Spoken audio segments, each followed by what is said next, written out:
how easy or hard is it to keep this band together as a family? Or, you know, what are the pros and cons of a family band? Pros. I think number one pro would be diplomatic situations. You know, whenever we have a conflict of interest, you know, with the band or where we want to go, you know, even with practice, you know, somebody wants to do this, you know, it's, you know, if you have you know, strangers in your band or, you know, people, you know, you don't really have a good connection with, there's going to be a lot of arguing. You know, with us, there's almost no arguing. It's, you know, it's always a, you know, majority rule or okay, let's try it. Okay, let's try it. You know, we hardly ever argue. You know, when it comes to music. I mean, there is arguing. Of course. Yes. Your siblings. Sibling. Sibling arguing, but nothing serious. Yeah. Nothing serious. Like, I'm gonna quit if I don't get a bass solo. Exactly. It's like if you have a bad idea, we'll be like, we're gonna okay, tell you. well, let's try it then, and we'll see. Yeah. And then we try it and find out it is a bad idea or it's a good idea, you know. Yeah. But I think pro number two would be as of right now, everyone's in the house. Everyone lives in the same house. So you know, all we gotta do is yell in the house. It's practice time, and it's practice time. You know, there's no one calling in saying, I'm not gonna make it this time, or you know, whatever. You know, we have plenty of time to practice and things like that. How about other activities that sort of take you out of the house? Dating, school, sports. I mean, is there any of that? Yeah. Well, I recently just got a girlfriend. Kyle has a girlfriend, and you don't have. He says he doesn't. He says he doesn't. Yeah. But you have to be able to work around those things too. You know, if you know, Taya's got school stuff that she's. Are you homeschooled still? Homeschooled. So you're all homeschooled. Yeah. And that was a learning curve that we had to, you know, do. You know, that we had to adjust to, and now, you know, now that Kyle and I are older and we're, you know, starting to do our own things now, we're having to adjust again.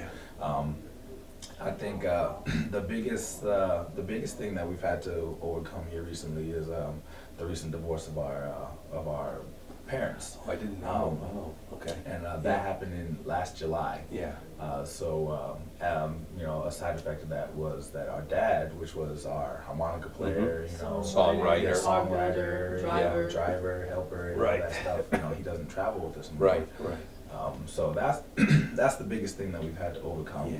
This fourth album, I was the primary writer. My dad gave me the lyrical rights to the title track, Mississippi Hill Country, as well as I think 2 or 3 more of the songs on the album. But the rest of the album was written by me. Yeah. And that was really hard. Really hard, because that was my first time songwriting. Period. Right. So you know, we're all, you know, right now we're in the biggest transition that we've had to go through since we started.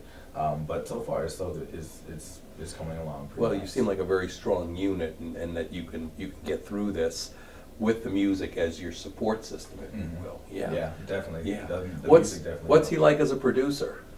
It says produced by him, right? I mean, he's a good does producer. his part, you know. Yeah, he does. Everybody puts their input in when you know, when they're mixing the song, or when he's in the booth recording or whatever. Everybody pretty much puts their own in.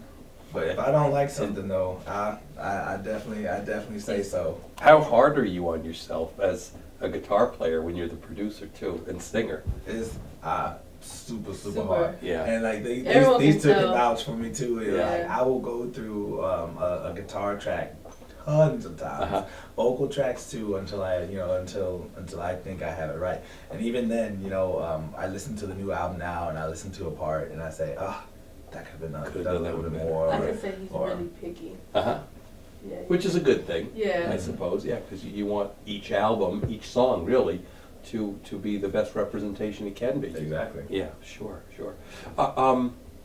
Okay. Why the blues? I mean, look. Women can be out there. You could be Hannah Montana or whatever her name is. Why are you guys sticking with the blues? Let me ask you this first. Outcast isn't the right word, but Do your friends look down on you because you're the blues kids? Not anymore.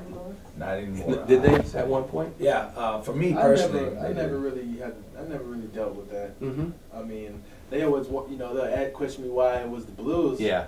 But I mean, they never looked down on me. But they're like, okay, he's doing his thing. That's cool. He's in a band. You know, Okay. instruments. Yeah. Most of my Okay. friends, when we first started, when I was like in elementary, they Yeah. really didn't know what the blues was. That's right.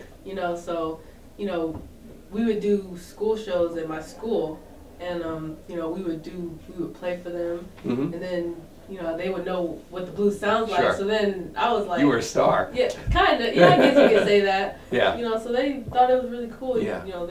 We got to travel and stuff, so that was really cool. Yeah. And you're kind of the trailblazer then, as the older brother. I was in high school at the Mhm. time when we all started. So when my high school peers was figuring out that I played guitar and did blues, Yeah. I had a couple people come up to me and really criticize what I was doing in a negative way.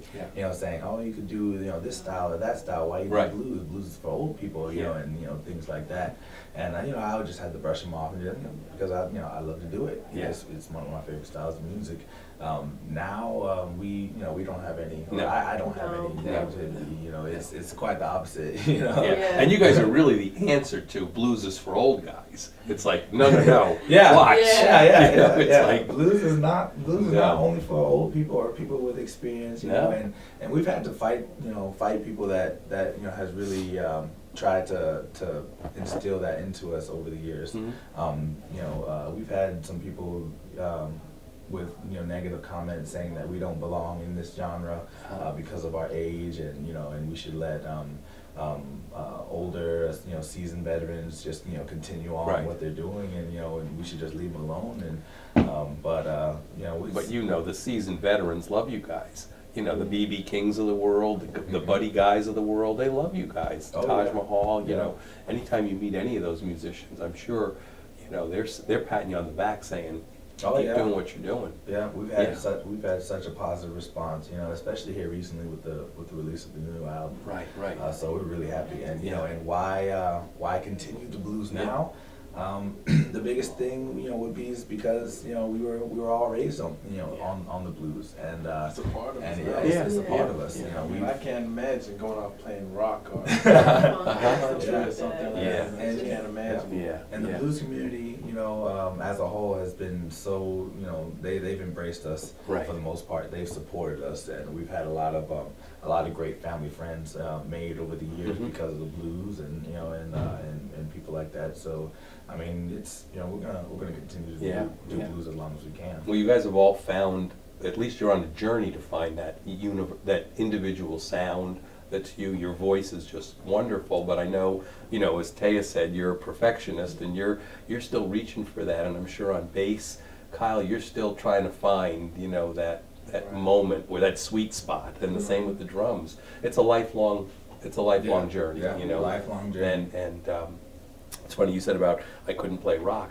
I was talking to Ben Harper about playing with Charlie Musselwhite, and he said, I had to go back and listen to the tapes of the show because I didn't think I was getting it very well. And when I listened to the tapes off the soundboard, he said, I was playing too much rock and not enough blues. So I had to go back and start playing more blues to augment what Charlie was doing. I just thought, that's great, to be able to recognize what is rock and what is blues, Yeah. and what it takes to really put that feeling into what you're playing. Yeah. Well, this new Yeah. project too is a Kickstarter project, Yeah. isn't it? So how does that work for a young band? Is that something a young band should consider? And I think so. I think so, definitely. Kickstarter, without Kickstarter, we wouldn't have had the funds at that time to to record when Right. we wanted to record. Mhm. We would have had to wait until next year or longer even. Yeah.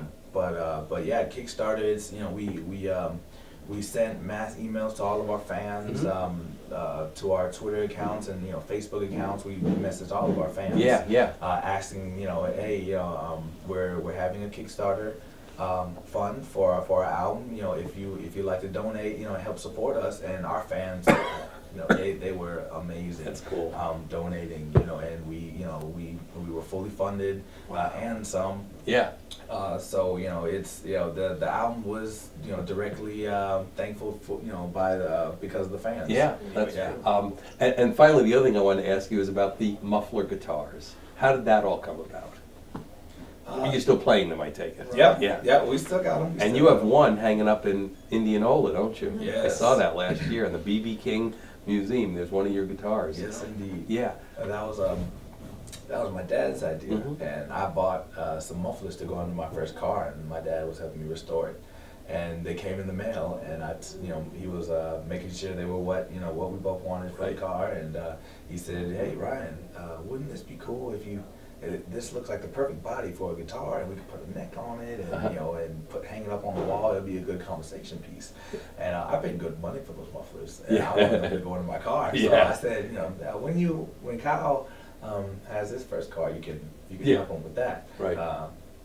But he took them from me anyway, and messed around, tinkered with them for about 2 weeks, and he came out of the garage with the very first muffler guitar, and it looked great, it sounded great, and that's the muffler guitar that's in the B.B. King. Oh, that's cool. Yeah.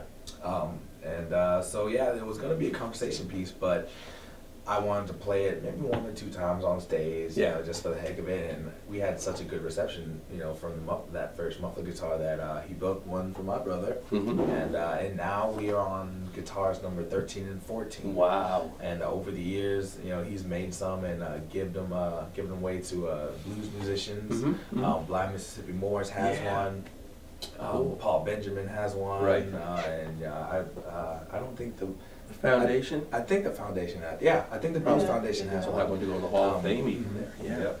Very interesting. And so I mean he's Are they easier to play, or It's a I said learning they're- I curve. said they're harder. Yeah, they're heavier than Really heavy. regular guitar by at least. Of course, 4 or 5 we've got it times. bigger now, and we kind of got used to it. But Yeah. when I first started, yeah. after the show, our shoulders shoulders. dead. Oh wow! Sure. But And the first thing you added was the LED lights to go around, right? I'm Yep. seeing those. And now what's the new addition? The new addition is smoke. The smoke. color We smoke. talked earlier about Yeah. setting yourselves on fire. Yeah. It's the smoke is we're still on the learning curve for the smoke. Yeah, yeah.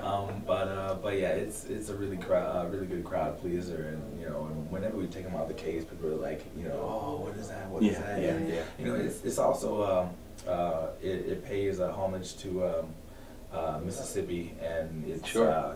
the Who plays the oil can? Mac Arnold plays the oil Matt can. Arnold plays oil can. Yeah. The one string chicken, Jimmy super Bo, chicken, he super does, chicken. does Anything. Anything. Yeah. Ceiling fan guitar. Yeah. So Somebody had a suitcase one. Did it? Yes, I think you're right. so. Yeah. Yeah. He got a shotgun one. Yeah, and, yeah. He doesn't have Toolbox. anything. Yeah. But yeah, it also pays his respects to Mississippi ingenuity. Cool. That's So great. Yeah, it's, right. It's, it goes right along with the oil can guitar and the diddly bow cigar box Right, guitar right, and yeah. things of that nature. So Well, great. Thank you guys so much for sharing your stories with us here at Don Odells Legends. And I know people are going to certainly enjoy all of your records. Each one is another growth spurt, if you will, forward.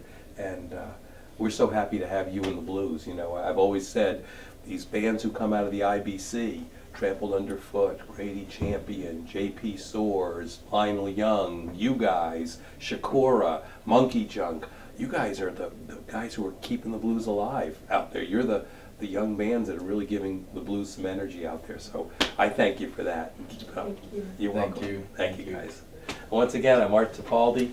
This is Don Odells Legends, and we're here tonight with Homemade Jams.